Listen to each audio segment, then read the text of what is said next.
تو تیری مشقت یہ ہے کہ تو زندگی میں مشقت کرتا رہے گا یہاں تک کہ اپنے رب کو آ کے ملے گا، لیکن یہ یاد رکھنا ہے کہ یہ مشقت کے بعد رزلٹ کیا نکلنا ہے۔ اگر اسی مشقت کے ساتھ ساتھ رب کو رسپانس کیا ہوا تو کچھ اور رزلٹ نکلے گا قیامت والے دن، اور اگر خدا کی نافرمانی کی یہ بہانہ بنا کے کہ جی رزق حلال کمانا بھی تو عبادت ہے، اس عبادت کی وجہ سے باقی سارے فرائض چھوڑ دیے، تو چمڑی تو اتر جانی ہے۔ اللہ نے تو ٹوٹل پیکج لینا ہے نا آپ سے۔ یہ تو نہیں ہے کہ انسان جو ہے وہ رزق حلال کی تلاش کے اندر اللہ تعالیٰ کے حکم عدولی کر دے باقی معاملات کی، ایسا نہیں ہے۔ ہر معاملے میں اللہ تعالیٰ کو رسپانس کرنا ہے۔ فَأَمَّا مَنْ أُوتِيَ كِتَابَهُ بِيَمِينِهِ، پس قیامت کے دن جس کو اس کا نامہ اعمال دائیں ہاتھ میں دیا جائے گا، فَسَوْفَ يُحَاسِبُ حِسَابًا يَسِيرًا، تو پھر عنقریب اس کا حساب آسانی سے لے لیا جائے گا۔ یعنی پھر وہ صرف ایک زبانی جمع خرچ والی بات ہوگی، جس کو نامہ اعمال دائیں ہاتھ میں ملا اس کو تو جنت کا پروانہ مل گیا۔ وَيَنْقَلِبُ إِلَىٰ أَهْلِهِ مَسْرُورًا، اور وہ لوٹے گا اپنے گھر والوں کی طرف بڑی خوشی کے ساتھ۔ یعنی دنیا میں بھی جب کوئی شخص کوئی ڈگری حاصل کر لیتا ہے، کوئی کامیابی حاصل کر لیتا ہے، تو ہر ایک کو دکھاتا پھرتا ہے، یہ دیکھو میں کامیاب ہو گیا ہوں۔ تو قیامت والے دن بھی ظاہر ہے کہ وہ الٹیمیٹلی سب سے بڑی ڈگری تو وہ ہے نا، اصل کامیاب ہوا ہے جو آخرت میں کامیاب ہوا۔ دنیا میں چاہے کوئی شخص گمنامی کی موت مر گیا کسی فٹ پاتھ کے کنارے، اس کو لاوارث لاش کے طور پہ بغیر کفن کے بھی دفنا دیا گیا، تو قبر میں اسے جنتی کفن مل جائے گا، اینڈ رزلٹ تو اس کا بہترین ہے۔ اور دنیا میں کسی ٹھاٹ کی زندگی کسی نے گزاری، مرنے کے بعد چاہے اس کی قبر جو ہے وہ سونے کی بھی بنا دی جائے، اس کے اندر جو اس پہ حالات وارد ہونے ہیں وہ تو کوئی نہیں بدل سکتا۔ تو وہ شخص بڑی خوشی کے ساتھ اپنے گھر والوں کی طرف لوٹے گا اور فخر سے بتائے گا، یہ دیکھو میں آج کے دن کے لیے تیاری کر رہا تھا، میں کامیاب ہو گیا۔ اسی کو سپورٹیو ایک 2-3 احادیث ہیں صحیح مسلم کے اندر۔ صحیح مسلم میں ایک حدیث ہے کہ نبی صلی اللہ علیہ وآلہ وسلم نے فرمایا کہ دنیا کی زندگی مومن کے لیے قید خانہ ہے اور کافر کے لیے جنت ہے۔ قید خانے میں انسان اپنی مرضی کی زندگی نہیں گزار سکتا، کھانے پینے کی پرابلم بھی رہتی ہے، فاقے بھی آتے ہیں، مرضی کا کھانا بھی نہیں ملتا۔ جن لوگوں نے جیل گزاری ذرا ان سے پوچھیں۔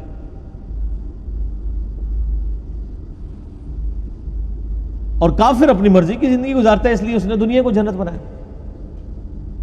اور ایک اور حدیث ہے صحیح مسلم میں کہ دنیا اور آخرت کی مثال ایسے ہے جیسے کوئی شخص اپنی انگلی سمندر میں ڈبوئے، اس کے ساتھ جو پانی لگے گا وہ دنیا کی زندگی ہے، اور سمندر انفینٹ نہ ختم ہونے والی آخرت کی زندگی، کمپیریزن ہی کوئی نہیں ہے دونوں کا۔ اب کوئی آخرت میں کامیاب ہوتا ہے تو وہ تو ہمیشہ کی کامیابی اس کا مقدر ہوئی ہے نا۔ میں آپ سے اگر پوچھوں کہ 1 ارب اور 1 روپیہ، کسی کے پاس 1 ارب روپیہ ہو اور کسی کے پاس 1 ارب 1 روپیہ ہو، تو اس میں تو کوئی فرق نہیں ہے، کیونکہ 1 روپیہ ارب سے اوپر ہونا یہ تو نیگلیجبل ہے۔ تو کتنا بے وقوف ہے وہ شخص، وہ 1 روپیہ بچانے کی خاطر ارب روپیہ اپنا ضائع کرتا ہے، اور کتنا عقل مند ہے وہ شخص جو 1 روپے کی قربانی کر کے 1 ارب روپیہ بچا لے، یعنی دنیا کی زندگی خدا کو دے کے ہمیشہ کی جنت کما لے، جو سورہ توبہ میں آیا کہ ہم نے مومنین کی جانیں اور مال جنت کے بدلے میں خرید لیے۔ صحابہ کرام علیہم رضوان کو جو فضیلت حاصل ہے پوری امت پہ، وہ اسی لیے ہے کہ انہوں نے قربانیاں دی ہیں، جان مال ہر چیز کی آخری درجے۔ صحیح مسلم میں ہی ایک اور حدیث ہے بڑی رکت انگیز، اسی آیت سے مجھے یاد آئی کہ قیامت والے دن اللہ تعالیٰ ایک ایسے شخص کو بلائے گا جس نے دنیا میں بڑی مفلسی اور غربت کی زندگی گزاری ہوگی، حلال و حرام کی تمیز کرتے ہوئے ڈرتے ڈرتے قید خانے والی زندگی گزاری ہوگی، بڑی مشقت کی زندگی۔ قیامت والا دن اللہ تعالیٰ فرشتوں کو کہے گا کہ میرے اس بندے کو ذرا جنت کا ایک پھیرا لگواؤ۔ جنت کا ایک پھیرا جب لگے گا نا تو اللہ تعالیٰ پوچھے گا، ہاں بھائی کوئی دنیا میں تو نے تکلیف دیکھی؟ وہ کہے گا، اے اللہ تیری عزت کی قسم میں نے دنیا میں کوئی تکلیف نہیں دیکھی۔ ایک جنت کا پھیرا دنیا کی ساری مشقت کو کافور کر دے گا۔ یہ دنیا میں بھی ہوتا ہے۔ مجھے یاد ہے ہم انجینئرنگ یونیورسٹی میں کتنی محنت کر کے پڑھا کرتے تھے، ہماری تو خیر میکینیکل انجینئرنگ ذرا ہیوی ٹف تھی، لیکن جب رزلٹ آتا تھا پوزیشن آ جاتی تھی. آج تو مجھے یاد بھی نہیں، انجینئرنگ یونیورسٹی سے فارغ ہوئے بھی آلموسٹ 20 سال ہونے کو ہے، مجھے تو وہ راتیں بھی نہیں یاد جو میں نے کاٹ کے گزاری ہوئی ہیں، فجر پڑھ کے سویا کرتے تھے. تو انسان دنیا میں ہی مشقت کو بھلا دیتا ہے جب اینڈ رزلٹ سامنے آ جائے. تو آخرت میں جب اینڈ رزلٹ آئے گا تو کسی کو اپنی 60 سال کی زندگی یاد نہیں ہوگی. سر چھوڑ دیں، قیامت کا دن ہی صرف 50,000 سال کا دن ہے. دنیا میں 60 سال کی زندگی کے عوض اگر وہ 50,000 سال کا قیامت کا دن ہی صرف امن میں گزر جائے نا تو یہی بدلہ کافی ہے کہ باقی لوگ ذلیل ہو رہے ہوں اور آپ کو اللہ کے عرش کا سایہ نصیب ہوا ہو. 60 سال کے بدلے میں 50,000 سال کی صرف قیامت کے دن کی کامیابی مل جائے. بات کی تو اربوں سال کی زندگی ہے، اور دنیا میں 60 سال میں عیاشی میں، اور 60 سال بھی کیا عیاشی کے گزارنے ہوتے ہیں، اس کو بھی آپ نیٹ کیلکولیشن کریں تو چند ایک سال ہی بنتے ہیں. سونے کے اوقات نکال دیں، بچپن کے اوقات نکال دیں. اس کے بدلے اور کوئی عذاب نہ بھی ہو، قیامت کے دن کا 50,000 سال کا دن ہی عذاب میں کاٹنا پڑ جائے تو یہی بہت بڑا عذاب ہے. اللہم اجرنا من النار، آمین. پھر اللہ تعالیٰ، صحیح مسلم میں حدیث ہے کہ اللہ تعالیٰ ایک ایسے بندے کو بلوائے گا جس نے دنیا میں بڑی عیاشی کی زندگی گزاری ہوگی، کوئی حلال و حرام کی تمیز نہیں کی ہوگی، اپنی مرضی کی زندگی گزاری ہوگی. اور میں اکثر کہتا ہوں کہ دنیا آپ اللہ کی مرضی کی گزاریں، آخرت آپ کی مرضی کی ہوگی. اور اگر دنیا آپ نے اپنی مرضی کی گزاری تو آخرت پھر اللہ کی مرضی کی ہوگی. اللہ تعالیٰ فرمائے گا ذرا اسے ایک پھیرا لگاؤ نا دوزخ کا. یہ بڑا کہتا تھا دنیا میں کہ ایک پھیرا ہی لگنا خیر ہے، کہتے ہیں نا مسلمان. یہودیوں سے ہی مستعار لی ہوئی ہے نا یہ چیز. یہودی بھی یہی کہتے تھے کہ اگر اللہ نے ہمیں دوزخ میں بھیجا تو چند دن کے لیے بھیجے گا، الٹیمیٹلی تو ہم بخشے بخشائے ہیں. اللہ نے فرمایا تم نے کوئی عہد لے لیا اپنے رب سے اس معاملے میں؟ یہاں تو ایسے بڑی آسانی سے لوگ یہ کہہ دیتے ہیں. میں تو اکثر کہتا ہوں کہ ہم میں تو یہ بھی طاقت نہیں کہ ہم 10 سیکنڈ کے لیے موم بتی کے فلیم کے اوپر اپنا ہاتھ رکھ سکیں. جو شخص اتنا کمزور ہو وہ یہ دعویٰ کرے کہ خیر ہے ایک پھیرا ہی لگے گا. سورہ الفرقان میں اللہ تعالیٰ فرماتا ہے کہ دوزخ تھوڑی دیر کے رہنے کے لیے بھی اور زیادہ دیر کے لیے بھی بدترین جگہ ہے، لیکن مسلمان کہتا ہے ایک پھیرا ہی لگے گا. کوئی 10 سیکنڈ کے لیے موم بتی کے فلیم پہ ہاتھ رکھ سکتا ہے؟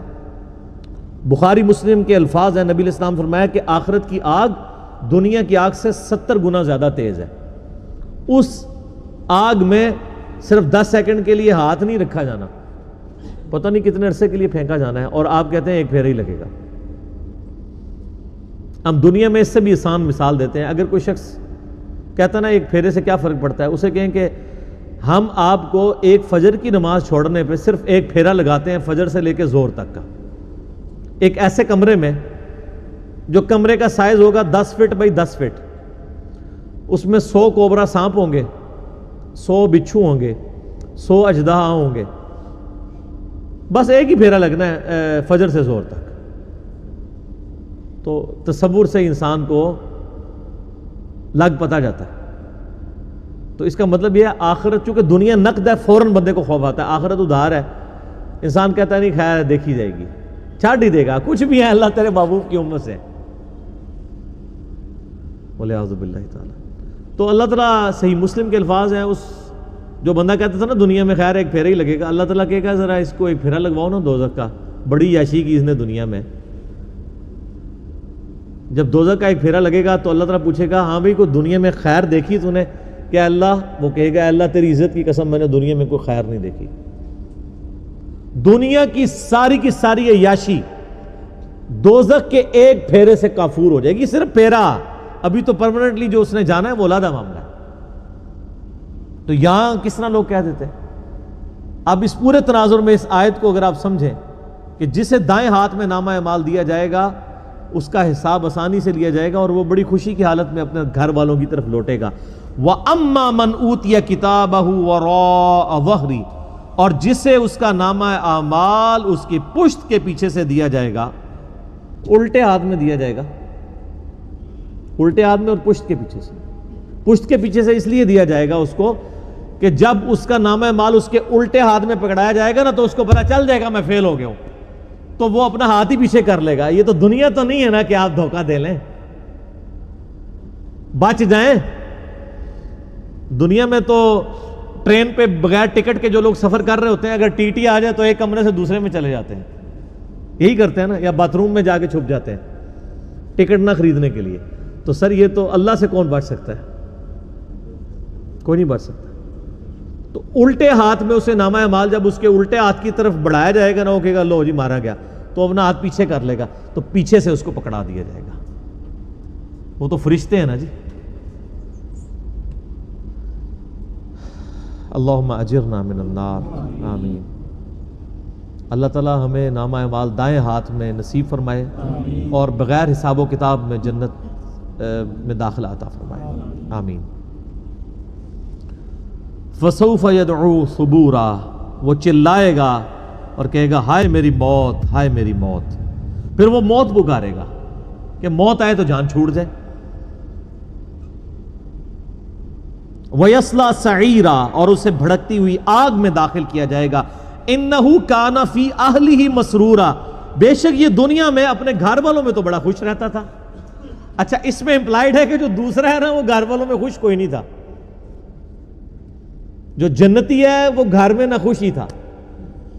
تبھی تو وہ گھر والوں کو جا کے بتائے گا نا کہ دنیا میں تو تم نے مجھے بڑا تنگ کیا ہے، دیکھ لو آج میں پاس ہو گیا ہوں. ورنہ تو وہاں بھی آتا کہ وہ دنیا میں بھی بڑا خوش تھا گھر والوں سے. جو دوستی ہے نا اس کا ذکر ہے کہ وہ گھر میں خوش تھا دنیا میں، اور اب گھر والوں کے آگے جا کے روئے گا کہ تمہاری وجہ سے میں نے حلال اور حرام کی تمیز گنوا دی، آج دیکھو میں مارا گیا ہوں. لیکن اس وقت رونے پیٹنے سے فائدہ کوئی نہیں ہونا. وہی اولاد جس کے لیے اس نے دنیا میں مشقت اٹھائی تھی اور دنیا میں عیاشی کی زندگی ان کو گزارنے کے لیے خود حرام کی کو جو ہے وہ کمایا تھا، مارا جائے گا. اب دیکھ لیں اللہ تعالیٰ مارا ہے کہ وہ دنیا میں بڑا خوش تھا اپنے اہل و عیال کے اندر. یہ حقیقت بات ہے. جو دین کے راستے پہ چلے نا جی سر، دنیا اس کی پھر آسان نہیں ہوتی، ورنہ انبیاء کرام علیہ السلام کی دنیا آسان ہو جاتی. یہ جو جب دعا بھی کی جاتی ہے نا، ربنا آتینا فی الدنیا حسنہ وفی الآخرۃ حسنہ وقنا عذاب النار، اس حسنہ سے قطعاً یہ مراد نہیں ہے کہ آپ دنیا سکون کی آپ کی گزرے گی اس حوالے سے کہ آپ کو دنیاوی نعمتیں مل جائیں گی، نہیں. صرف یہ ہوگا کہ دنیا میں جو تکلیفیں آئیں گی نا وہ برداشت کرنا آسان ہو جائیں گی. تکلیف سے کسی کو چھٹکارا نہیں ہے. وَلَنَبْلُوَنَّكُمْ بِشَيْءٍ مِّنَ الْخَوْفِ وَالْجُوعِ وَنَقْصٍ مِّنَ الْأَمْوَالِ وَالْأَنفُسِ وَالثَّمَرَاتِ، ضرور آزمائیں گے تھوڑے سے خوف سے، بھوک سے، جان اور مال میں نقصان کے ذریعے.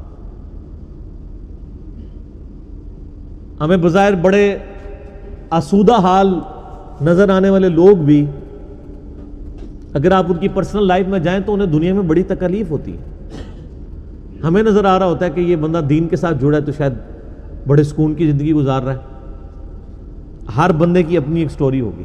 خیر دین سے جڑے یا نہ جڑے تکلیفیں تو آنی ہیں، لیکن دین کے ساتھ جڑے ہوئے ہوں گے تو تکلیفوں کو سہنا آسان ہو جائے گا، دنیا حسنہ بن جائے گی، صبر نصیب ہو جائے گا.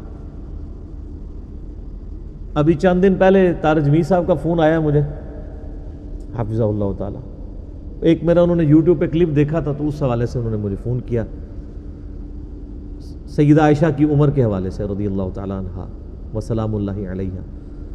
تو وہ کہتے ہیں غامدی صاحب نے تو اس پہ انکار کیا ہے 9 سال کی عمر کا. تو کہتے ہیں اس کے بعد میں نے تمہارا کلپ دیکھا تو بڑے مضبوط دلائل تم نے رکھے، مجھے بڑی خوشی ہوئی. تو میں نے کہا میں ابھی فون کر کے تمہیں دعائیں دوں، جزاک اللہ خیرہ. تو میں نے کہا سر آپ کا کیا حال ہے؟ 5-6 مہینے سے ان کو آدھے سر کا درد تھا، درد شقیقہ. اور آپ پتہ ہے مجھے بھی ایف ایس سی لیول پہ یہ رہا ہے، لیکن 1-1.5 ہفتے بعد ٹھیک ہو جاتا تھا.